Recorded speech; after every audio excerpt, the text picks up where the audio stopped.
অন্তর্বর্তী সরকার বাংলাদেশের রাজনৈতিক, অর্থনৈতিক, নির্বাচন ব্যবস্থা সহ নানা ক্ষেত্রে যে সংস্কারের উদ্যোগ নিয়েছে তা বাস্তবায়ন খুব সহজ নয় বলে উল্লেখ করেছে ব্রাসেলস ভিত্তিক অলাভজনক সংস্থা আন্তর্জাতিক ক্রাইসিস গ্রুপ।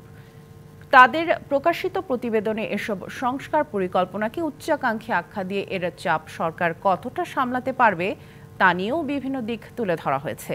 প্রতিবেদনে গণঅভ্যুত্থানে ক্ষমতাচ্যুত আওয়ামী লীগ সরকার দুর্নীতি, অনিয়ম প্রশাসন ও বিচার ব্যবস্থায় দলীয়করণ, নির্বাচনী ব্যবস্থা ধ্বংস করার প্রেক্ষিতে বর্তমান সরকারের চ্যালেঞ্জ ও বাস্তবতার ভিত্তিতে পরামর্শ দেওয়া হয়েছে। বর্তমান সরকারের রাজনৈতিক অনভিজ্ঞতা এবং প্রশাসনের আওয়ামীপন্থীদের অসহযোগিতাকে সংস্কারের অন্তরায় মনে করে সংস্থাটি। নিরাপত্তা খাত, অর্থনৈতিক নীতি এবং বিচার ও জবাবদিহির বিষয়টিকে বিশেষভাবে লক্ষ্য দিতে পরামর্শ দেওয়া হয়েছে। গ্রহণযোগ্য নির্বাচন দিতে বিভিন্ন পরামর্শ তুলে ধরা হয়েছে প্রতিবেদনটিতে।